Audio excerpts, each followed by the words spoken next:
Gratitude is a superpower, okay? And entitlement is like kryptonite. And it was so cute when I told Ange the title. She's like, oh, I don't know. I thought kryptonite was good. Okay, for those of you that don't know, Superman, his superpowers were intact unless he was in contact with kryptonite.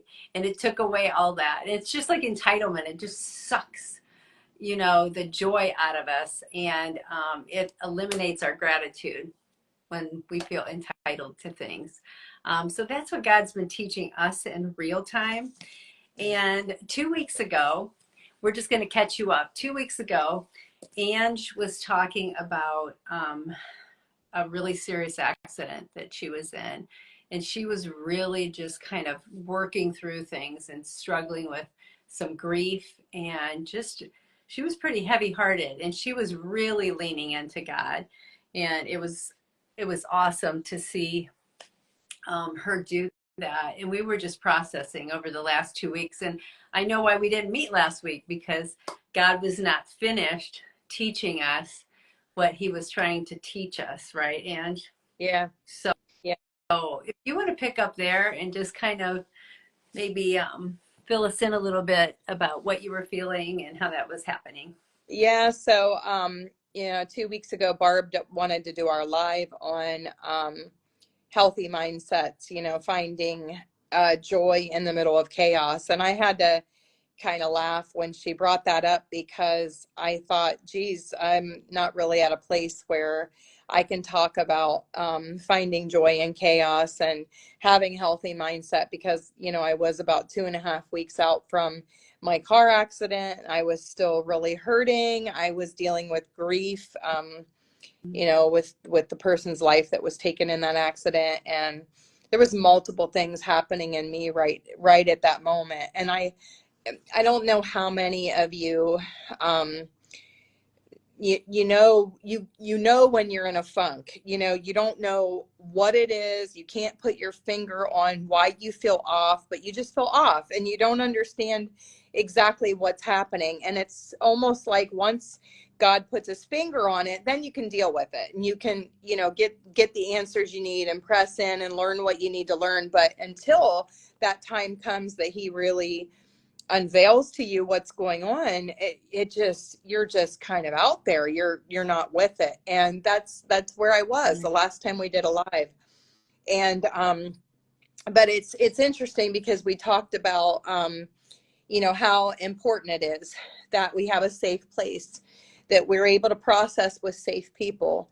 And when you do process with safe people, when they're people that are really anointed to give you wise counsel, it can take you to the next place. And so even during the live, the last time I said in the live, I said, I wouldn't be surprised if tomorrow morning I end up getting downloads on, or in the middle of the night, I end up getting downloads on what it is that God wants to put his finger on, because I know how processing works with me. Mm-hmm.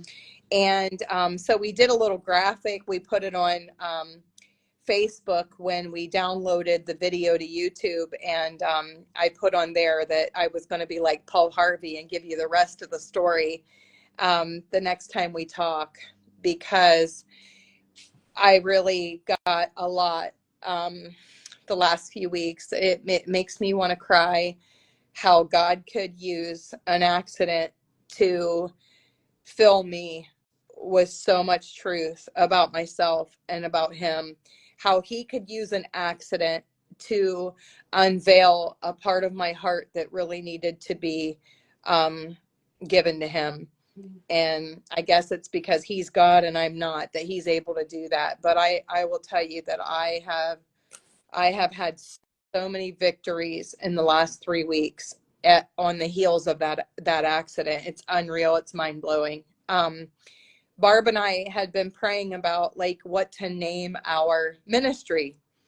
And we always crack jokes about, well, he is teaching us in real time. It's like, if we want to know what to talk about, we just say, well, what are we dealing with right now? What are we actively working on right now in our lives? And that's what we'll talk about. So we decided to call our ministry Real Time Ministry. And so I'll just jump in and I'll share with you at the heels of processing 2 weeks ago during our live. It's exactly what happened. I experienced breakthrough the next morning. I had been in the middle of John Bevere's book called The Awe of God, and it teaches you about having a healthy fear of God. And I don't know how many of you do this, but when I'm reading a really deep book, sometimes I have to put it down for a while and kind of chew on it for a while. And then maybe a few days later, I'll pick it up again. Well, I had laid this book down and I hadn't touched it for a couple weeks.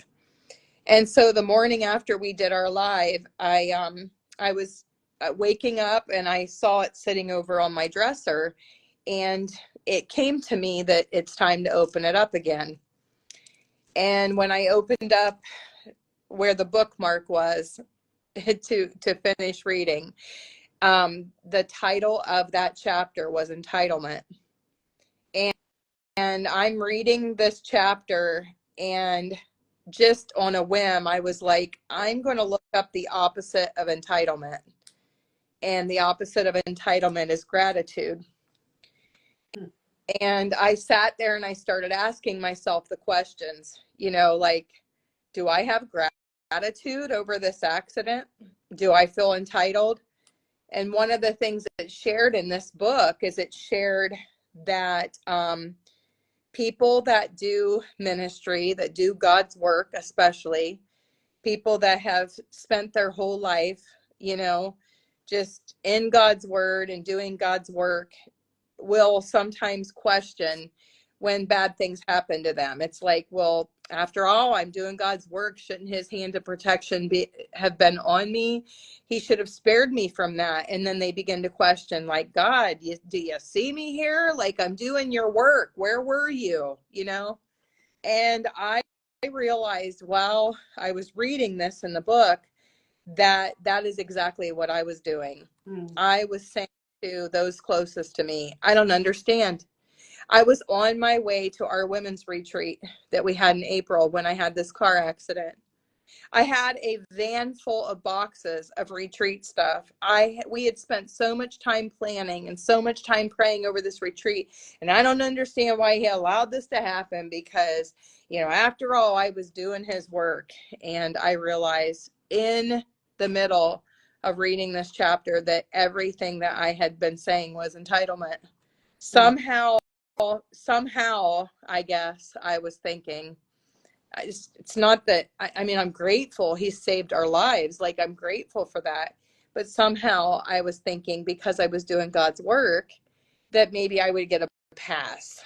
Maybe I would be exempt from, bad things happening or whatever, because I was doing his work.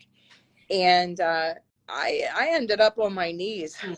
I ended up on my knees reading that chapter and just repenting for feeling entitled. I mean, James 1:2-4 talks about, count it all joy, my brothers, when you meet trials of various kinds, for you know that the testing of your faith produces steadfastness, and let steadfastness have its full effect, that you may be perfect and complete, lacking in nothing.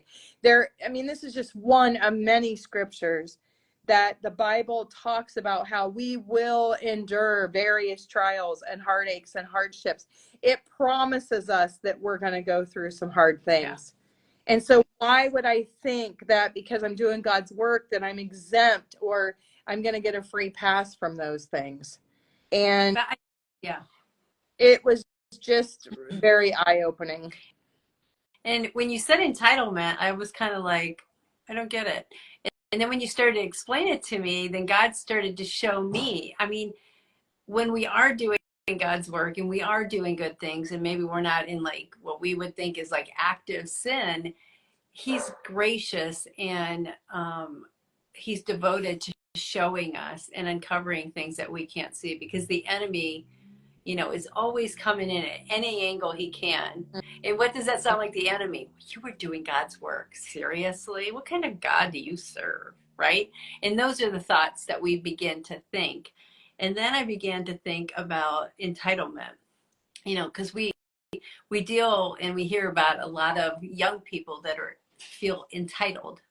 And that comes much of that comes from us as parents, always giving, giving, giving, and spoiling, and then someone who has everything becomes really ungrateful. They're just expecting it, right? So, and we're really robbing our children of joy when we spoil them. Because if they are not grateful, that's why, you always say, oh, I'm going to send you on a missions trip. Because if you go and see what you do have and understand and you become grateful, I mean, it literally can change a kid, right? So I remember our first son, I was so, because he didn't come from a lot and we adopted him at 8. I wasn't planning on sharing this, but this makes me think. And he came to us at 8 and he was so sweet and he was so appreciative of everything. And I thought, oh my gosh, of course I want to give him everything. I just want to buy him everything, new shoes. And, I did, but I always was very conscious about trying to preserve that gratefulness and not spoil him by just giving him a bunch of stuff. You know what I mean? And to this day, Philip is I think, a very grateful young man. And he's very thankful when things are done for him. So that's a gift that we give, our kids, in teaching them about gratitude and not making them feel entitled that, that's what America tells us. I wanted to give my kids stuff that I didn't have. And before you know it, nobody's grateful anymore, right? They lose their superpower. They become entitled. They become miserable, complainers, whiners, never enough. It's all about me, right? So it is not a gift to, have entitlement. And then it made me think, then God began to take me down that road. And I thought, that's why you hear about billionaires and these people that have yachts and everything that you could imagine. It's because things are never enough. It's never enough. It's never enough. And they lose a grateful heart in that. You know what I mean? And those that do, a lot of times they'll commit suicide and you're like, what in the world? They had everything. But then there's people that have a lot, but they're super grateful and they're giving to others and they're full of joy. And it's not so much the money, but it's the entitlement of having all these things and not shifting our view to where it comes from and how thankful we should be, right? And also anxiety, our children are full of anxiety because they have so much, but yet they're riddled with anxiety. And anxiety comes from not practicing gratitude. If you want to get rid of anxiety, begin to thank him for the smallest of things, anything. Mm-hmm.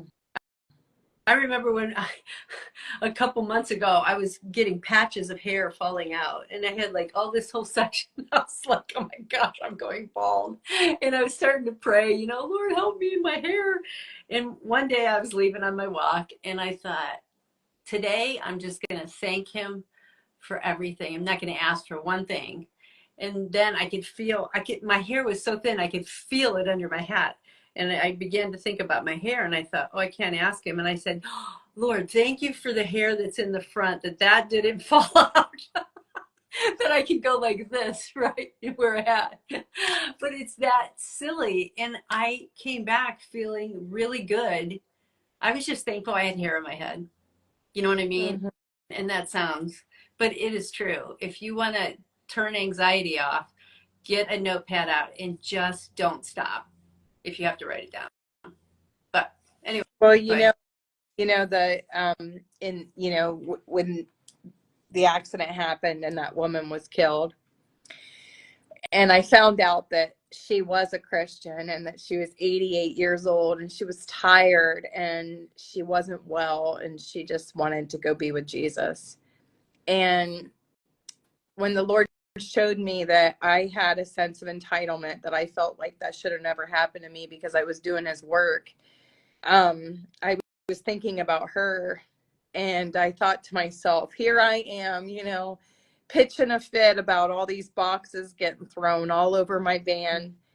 and in a weird kind of way. And it didn't seem ideal, but let's just be honest, she felt nothing. She was taken instantly. In one moment, she was ushered into the presence of God. And I thought to myself, I'm complaining about boxes being thrown around the van and that he kept me from that accident. And the truth of it is God used me. God used the accident to usher someone into the presence of the Lord. Mhm. I I mean, I don't know. I just saw it differently. Yeah, and it's crazy when things like that happen. I remember when you came to the front of the retreat and we were standing out on the steps, you were just like, I don't get it. And I'm like, I don't get it either. Like, there's nothing. And sometimes we never get it, but I really believe, regardless of what is happening, no matter how bad it is, if we continue to press in and ask Him, He will show us what He's wanting to teach us. Yeah. Now, that doesn't mean we get all the answers. But even when you go through illness and you go through sickness, um, I mean, when you do get healing or when you move forward in that, you can look back and say, oh my gosh, I am really grateful for the smallest of things that I can do. You know what I mean? And that gratitude is where the joy is. That's why God says to guard our minds, because we really have to get it right up here. Mindset matters. Gratitude is in that mindset. It's turning that dial to gratitude rather than entitlement. Um, it makes all the difference in the world. Well, For that. it was so crazy because it's like it didn't just stop there. Like Mhm. God used this accident to show me where in my life that I have had a sense of entitlement, and it wasn't just over that accident. He showed me places in my business where I had felt entitled. He showed me places in my home where I felt entitled with my children. Like because he opened that box that Mhm. said, here is where you felt entitled. It began to like just play out in all aspects of my life. I started to check my heart and look anywhere where I felt like I didn't have gratitude. I just Mhm. immediately was like, I feel entitled there. And I would just encourage anyone who has a lack of gratitude, where you feel like life's just mundane and you're just going through the motions, and suddenly nothing really brings you joy anymore.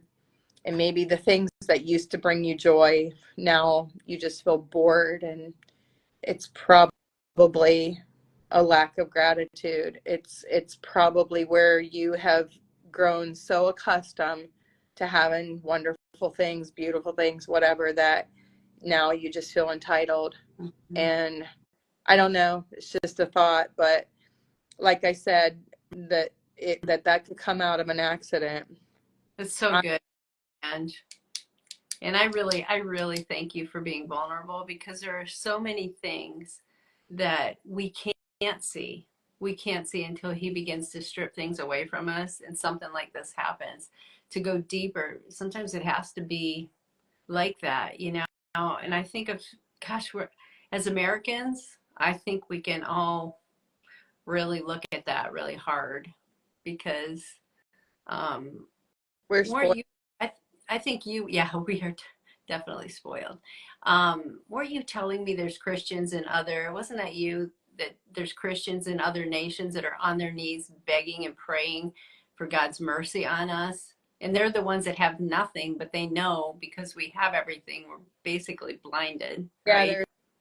there's Christians in other countries that have literally they've had everything taken from them. Some of them are underground.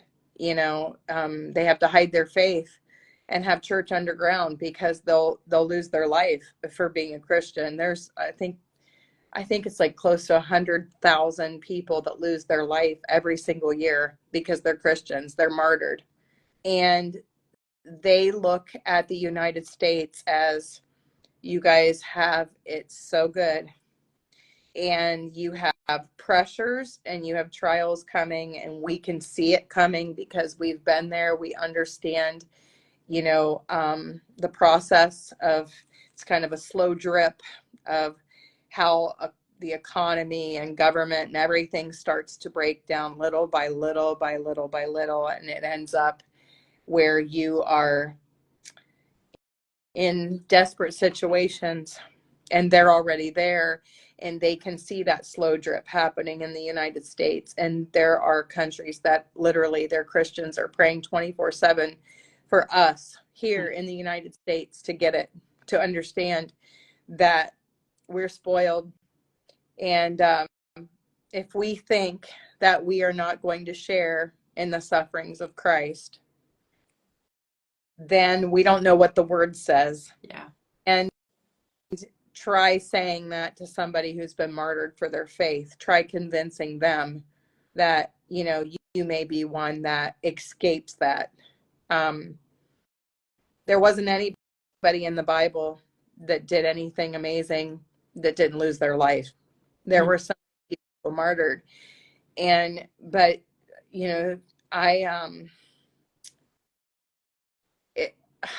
I just can't even begin to tell you how this took me to another level. Yeah, and I think I didn't have a grid for what I was angry about, and I had no idea. It totally blindsided me that I had a sense of entitlement. Yeah. And I'm really seeing 1 Thessalonians 5:16-18. It says, because I can hear a lot of people saying, well, you know what? You don't know what I've been through. You guys can be grateful. You have this, you have that. It really doesn't matter. And God says, rejoice always, pray without ceasing, give thanks in all circumstances. For this is the will of God in Christ Jesus for you. So what do? We say, what is God's will? What is God's will? I just want to know what God wants me to do. He says, my will is to pray without ceasing, which is just a communication with him, an ongoing questioning. What is this about? How does this work? It's, you know what I mean? No. Sometimes I think we make praying all about, these and thous, and it's more like, I don't understand this. Like, why am I feeling like this? Where's this coming from? Like Angela was doing. Like, this is the way I feel. It makes no sense. Like, am I sad? Am I what? And then it says, give thanks in all circumstances. You want to cut out anxiety, worry, all the things that God says don't do. Be anxious for nothing, but in everything with prayer and supplication, bring it before me. He's very clear. And if you see people that are joyful and they're sitting in a wheelchair, you're like, I don't get it. Well, they get it because they've got a hold of that, right? It's a super. Just listening to you say to give thanks in everything. Give thanks in everything? Like, that means that if you end up with cancer, you give thanks to him for that. That means if you lose your job, you give thanks to him for losing your job. That means if your child's sick, you give thanks to him for your child being sick. It's like, I'm beginning to realize the more that I grow in my faith and I take this journey with the Lord, this crazy journey of life, is that I run into people all the time that say, I've been praying for something for 30 years. I've been praying for my husband to change for 30 years. I've been praying for this or that to happen for 30 years. And I always think to myself, and I say it all the time. You probably heard me say it on here that, God could stop in his power what he won't in his wisdom. So you're praying for 30 years and God's got this power. He's got power to change it if he wants to. But sometimes I wonder if when we are praying for God to change something, instead he wants us to give thanks and to say, thank you for it, knowing that there's something in it you want to teach me. And that's that gratitude, giving thanks in all things. And I'm realizing that it is absolutely possible that God could be using our trials to teach us something. And if he wants to use our trials to teach us something, if he wants to work something amazing into us because of the trials, it's so important to give thanks, because when we give thanks, we're saying, God, I don't understand it, but I know I trust you. Something amazing that you want to build into me because of this. Right. I know that because of this conflict, there's something amazing that you want to build into my husband, or you want to build into my children. I know, Lord God, that this suffering is to build something amazing into us that we will not learn any other way. Right. And I just feel like when we can get to a place where instead of asking God to remove the thing because we are terribly uncomfortable, right, and instead we thank him, then he's like, okay, now let's get to work. Let's show you. Let me show you now what it is that I want to build into you during this time. And then it just changes the whole dynamic of the battle. And I think, because you said, my child is sick, I'm going to thank him for that. I don't know if it's as much of saying thank you for making my child sick. It's like, you know what, Lord, because we're going to go to war. We're going to pray, right? We're going to pray for healing. We're going to pray for the circumstances change. But like you said, when we have that relationship and we can go to him and say, okay, this is what I know about you. I know you are a good God. I know your thoughts are higher than my thoughts. Your ways are higher than my ways. And I don't know what you're doing, but I'm asking you, and I'm thanking you for the opportunity to lean in to you and for you to reveal things that I can't understand otherwise. And that's really what we're thankful for, right? I don't know if we're thankful for the sickness, but we can still praise him, and we can still thank him for his goodness, right? We were talking, well, like, it's like you said, it's not that we're thankful for the sickness, right? That God, I am thankful that while we're walking through this, that you have the answers that we can't get, that you're going to reveal your love to us in a way that we have never experienced before. Maybe it's even that God's going to use that situation to allow others to bless you. Right. And just so many things that can happen in the middle of our chaos. And that really goes back to what we talked about 2 weeks ago, is finding joy in the middle of the chaos. It's sometimes we get so caught up, like me with this accident. I was so caught up for a couple weeks on my discomfort, on my inability to be able to, understanding why it happened. I was so caught up in, the questions, all the spiraling that was happening in my mind of why and what was the purpose and what good could come out of this. I was so caught up in that I was missing his goodness. Yeah. The opportunity.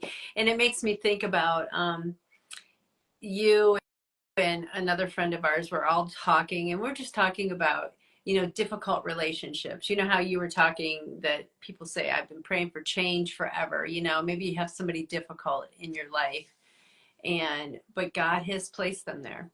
And maybe it's a really important relationship. And you're like, I went out, I want this fixed. And it's all about that, right? But when we flip it to the dial where it needs to be and say, you know what, Lord, I'm grateful for this opportunity.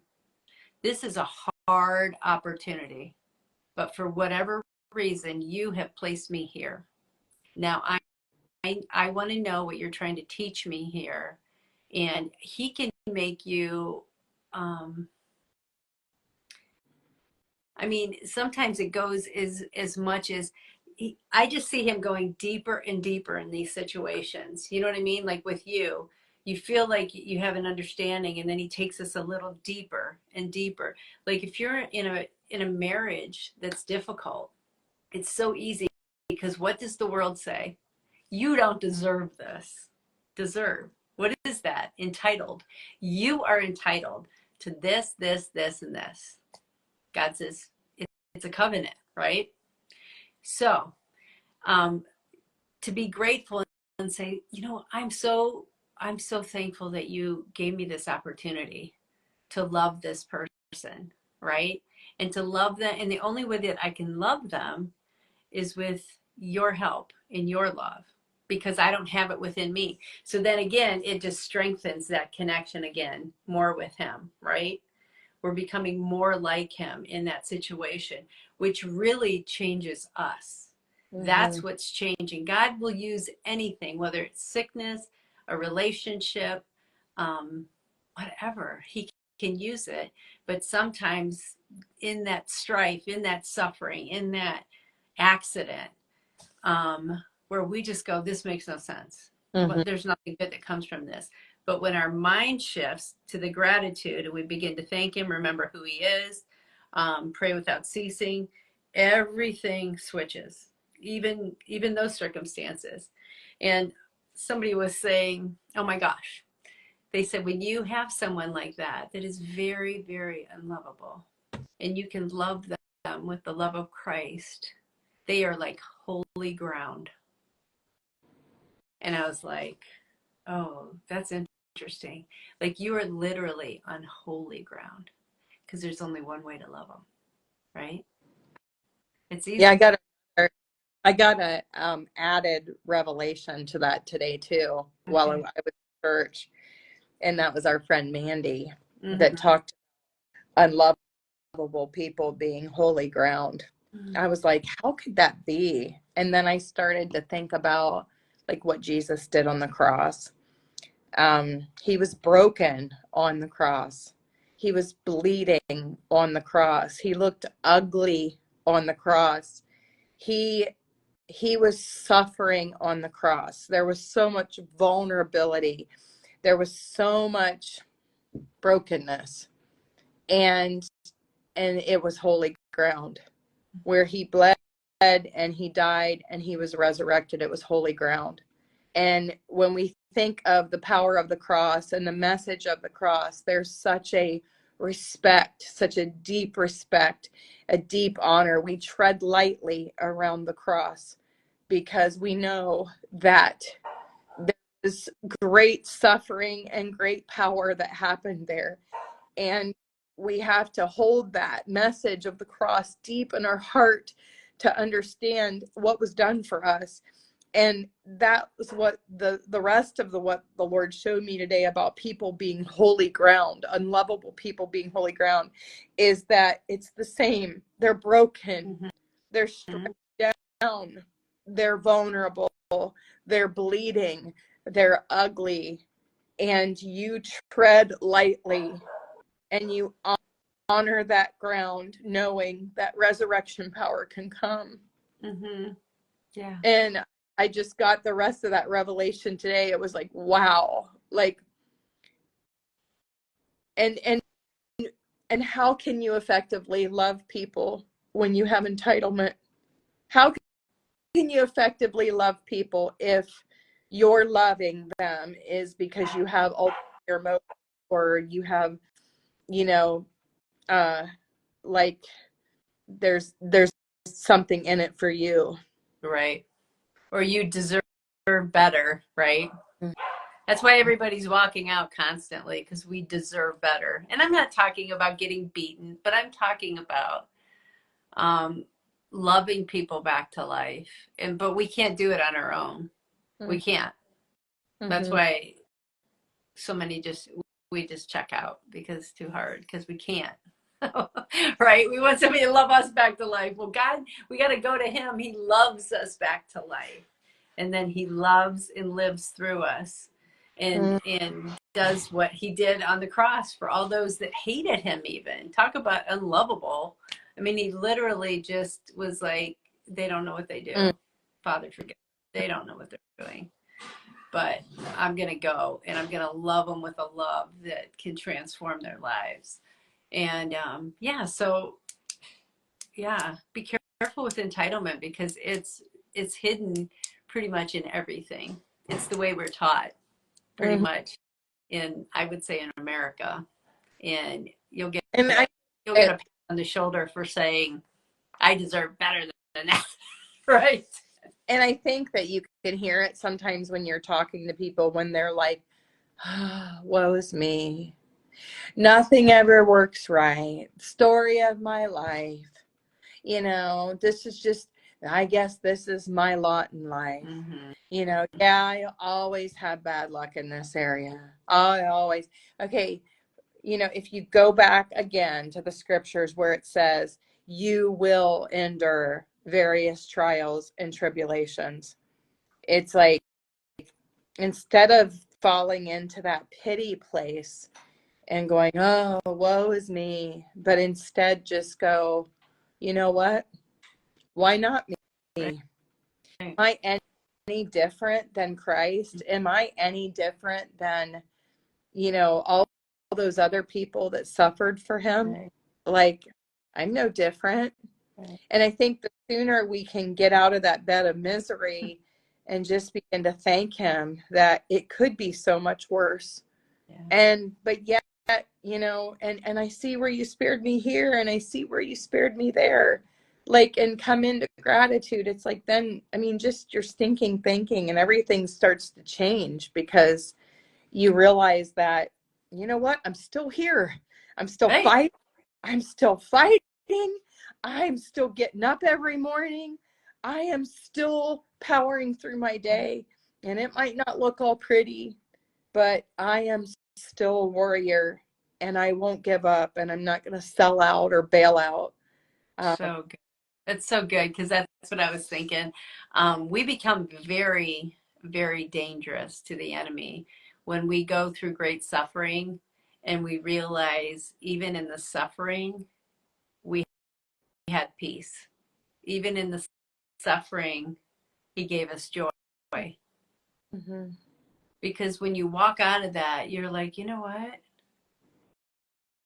He's got me no matter what. Yeah.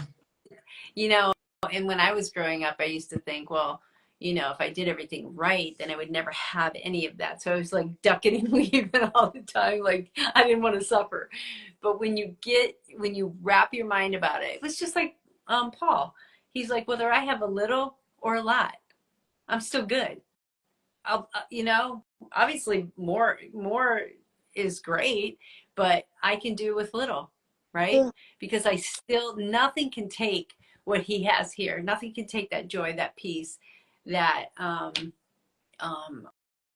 Thankfulness. yeah, yes, the thankfulness. It's just I used to worry all the time. And it was so overwhelming. And then stress would rise, and then anxiety would go, and then you can have a panic attack, and it just gets worse and worse because you get inside your head. And now, to me, when something like that comes up, I'm just like, I just feel like, okay, there's an engine light. Let's plug in, see what you're thinking about. Okay, give it to him and move on and thank him for this and thank him for that. And, back in the day, I used to say, oh, that's denial. You're in denial. In denial of what? Being miserable? I deny being miserable. I am in denial. But when you get a hold of him, you realize that this life is difficult for all of us. It rains on the righteous and the unrighteous. But it's okay because on the righteous, he is with us. And he gives us joy and peace in the midst of it all. And he teaches us things that we cannot understand. We cannot understand deep in here until certain things happen. And he knows that. And he's so gracious. He's a good daddy. But he's a good daddy. And I'm just so thankful that he shows us things right at the right moments in our life. And many times told me like 3 weeks ago that I would learn so much about myself from a car accident, I would have just been like, whoa, I don't believe it. Like, I mean, I've walked with the Lord enough to know that, when I'm feeling pressed and crushed, something good's going to come out of it. But, wow. I mean, I can honestly say that I am so grateful it happened. Because what I've gained in truth and in the knowledge of who he is it far surpasses the heartache that I went through. And And how are you but how are you feeling physically? Probably I, everybody wants to know. I feel great. Yeah, I feel great. I mean, they told me it was going to be 6 to 8 weeks, and to be honest, oh, I know what I was going to share. There was something I was so afraid I would forget about it. To be honest, once I realized that I had entitlement and that I was not having gratitude, once I repented before the Lord, all my pain left. That's crazy. 'Cause you were hurting. You were like, I can't Oh breathe. yeah, I was in so much pain. But I got to tell you what the Lord showed me even about that. So you think about, your chest, like this is your core, you love out of here. You don't realize until you are deeply bruised in your sternum and ribs, your cartilage, this whole area. You don't realize how much you do that affects that area. Like walking, I could feel every step I took jarred that. Reaching your arms out or reaching up, reaching to grab something, whatever, affected that area. Sitting down, I could feel it jar that. Bending over, I could feel it jar that. And it just made me think about, because how God speaks in parallels, it made me think about how important it is that we guard our heart in Christ Jesus. That this place right here is so precious. This place is so precious. Everything we do flows from the heart. And just like in the natural, when I was in pain, it prevented me from how much I reached out. When you are in pain in your heart and you have unhealed places in your heart, it affects how you reach out to others. It affects how you pull them into yourself. It even affects how you might push somebody away. It affects how you walk. Like, just like I could feel it walk and jarring. Your heart pain affects how you walk. Your heart pain right here affects how you perceive everything in life. And I'm so grateful. I'm so grateful to not have pain there anymore. And I also feel like I have a deeper compassion now for people that live in pain, and a deeper compassion for people who survive accidents, and a deeper compassion for people who lose a loved one because it was their fault in the accident. Like, there's just so much that came out of it that I'm going to be more conscientious and intentional now to reach out to people and to speak a kind word. And you know what? People really need hope. Yeah, they do. And People, I had an epiphany when you were talking.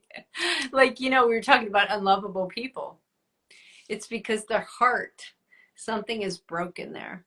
And think how people treated you, Ange, that were around you, because they understood, yes, you've just been through all this stuff. They weren't pushing you around going, would you please just like speed up? Would you please be able to reach up and get this for me? Can you please do what I expect of you? And yet the people that we know and sometimes love, those people have brokenness that we can't see. We couldn't see your brokenness in your chest, right? Well, in the spiritual, we can't see or understand their brokenness. And we're like, why are you not reaching? Why are you not doing what I'm doing? Well, guess what? I wasn't in that same accident that you were, right? So were people compassionate? Did they love you back to life? Were they conscious that you have a pain that they can't relate to, but they can see it affects you? So I guess that's what we have to do with loving people, rather than just saying, seriously, and you can't reach into the cupboard. I'm leaving. I'm done with you, right? You need to speed it up, because the pain is similar, but it can't be seen. So I just think it's amazing how, God can use everything in the physical that happens Mm-hmm. to get a spiritual parallel. Yep. Like everything we do has a spiritual parallel. And that leads us to our retreat talk. Um, Barb and I, when we wrote our book together, the Lord speaks to us a lot in parables. Both of us growing up have found so much of God's wisdom in flowers, in plants. He speaks to us about root systems and how it applies to our life. And I remember one time when I was in the middle of the hardest part of my journey, I remember I was weeding in my flower bed, and I went to pull up on this weed, and it had runners, and it was pulling up, in all the mulch, and it had shoots going off. And I remember the Lord saying, this one lie that you believed, it affected how you picked friendships, and it affected how it affected how you picked partnerships, like relationships with men, and it affected how you corresponded with people in relationship. And it was like, wow. And so I meet Barb, and I didn't even know there was another person out there that sees nature the way that I do. And we were just, in our book, we had so many spiritual parallels. I paralleled my heart with the outdoors, with the path that God cut for me on my land, the way that he pruned me, and the way that he cut off the unwanted branches and the things in my life that weren't going to serve me any purpose. And then Barb takes people into the house, and of course she's a interior designer, so she was talking about repurposing and being able to refurbish things in the home or in the heart that you thought, were of no value, but that God wants to restore it and make it even better. And so we have now moved that into our retreats, so that will never look at nature the same way again. You'll never look at life the same way again, because you don't realize that, like, we are made in the image of God, and we are a part of this amazing creation, and he had everything in mind. There's even proof that our heart, the chambers of our heart, and the 24 ribs parallel with the 24 elders that surround the throne room of heaven. I mean, we are made in his blueprints. Mm-hmm. And so we had a retreat in April that we called Awakening the Dreams of the Heart, awakening the heart and dreams of a woman, but we changed that to Awakening the Dreams of the Heart. July retreat is July 5th, 6th, and 7th. That is cultivating the gardens of the heart. And then we have a retreat in October, embracing the seasons of the heart. And in January, it's stewarding the chambers of the heart. And in these retreats, we're going to show all the parallels that is just going to bring nature and life and seasons and everything that we deal with. We're going to bring it and make it all come to life, so that you can apply it to your life and apply it to how it makes your heart look, how your heart's responding. And it's just going to make you come alive, because you're going to realize, like, how much you have in common with your creator, the great designer, mistaken anything he did. And it shows me why the enemy hates us so bad, because literally everywhere the enemy looks, he sees God's handiwork. And we are God's handiwork. So we have another retreat coming up, and that is July 5th, 6th, and 7th. Cultivating the gardens of the heart. So Barb, you want to talk to them a little bit about, like, the early bird special? Yeah, we do have an early bird special going on until June 1st.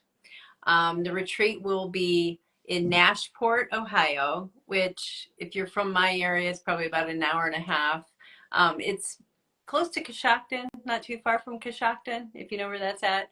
But it's going to be a great weekend. If you want to grab some girlfriends, we have cabins. We have 5 cabins reserved, which is not an easy thing to do in Dillon Park, because they are booked solid. It was a miracle.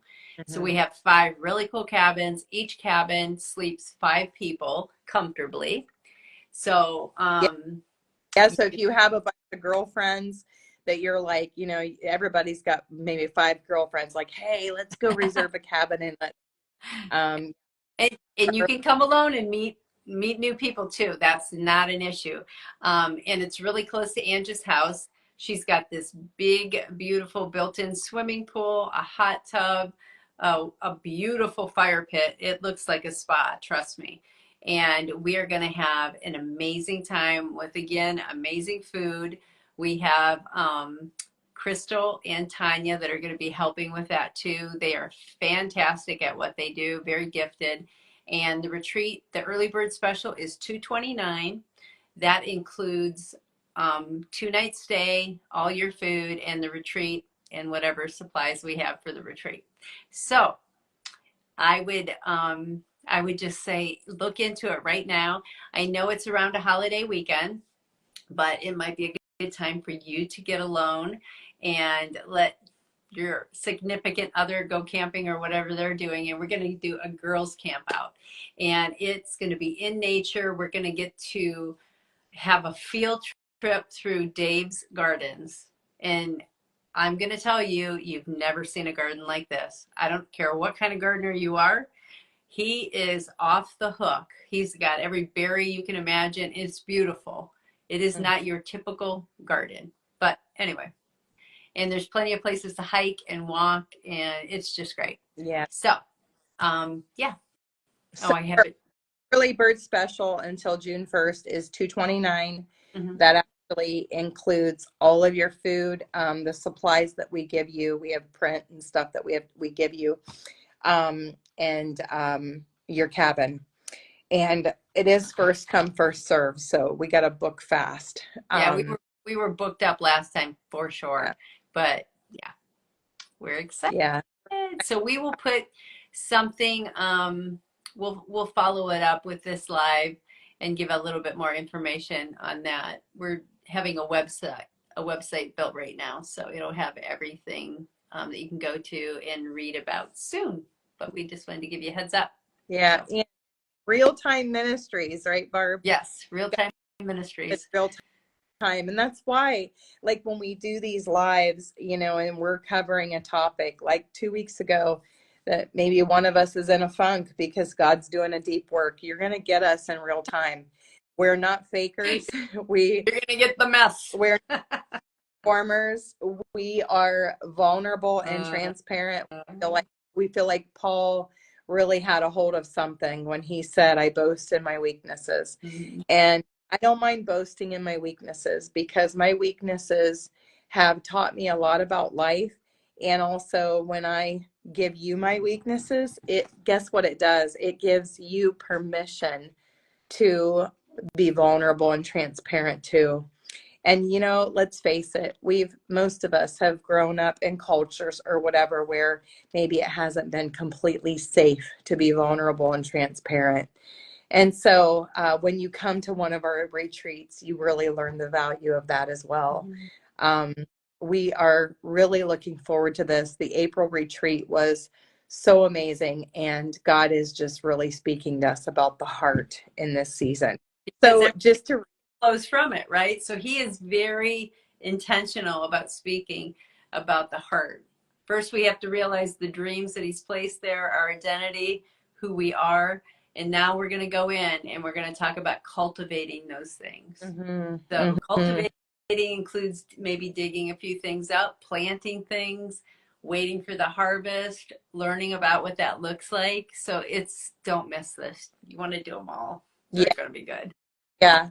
Yeah, we're excited about it. So thanks for joining us tonight. And thanks for participating in just, you know, our friendship time, right? Mm-hmm. This is how we process in real time. And we love that you guys can join us in that. So have a great evening. Uh-huh. Good night. Good night.